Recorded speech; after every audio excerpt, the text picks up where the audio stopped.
Hello दोस्तों। आज का इम्पॉर्टेंट वर्ड है सैम्बल। सैम्बल का क्या मतलब है, आइए सीखते हैं आज की इस छोटी सी वीडियो में। सैम्बल मीन्स निशान, अलामत या इशारा। आइए इस वर्ड को सेंटेंसेस में इस्तेमाल करते हैं।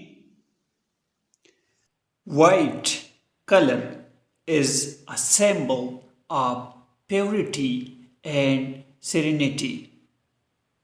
इसका मतलब है सफेद रंग पाकीज़गी और सुकून की अलामत है। प्योरिटी मीन्स पाकीज़गी, सेरेनिटी मीन्स सुकून।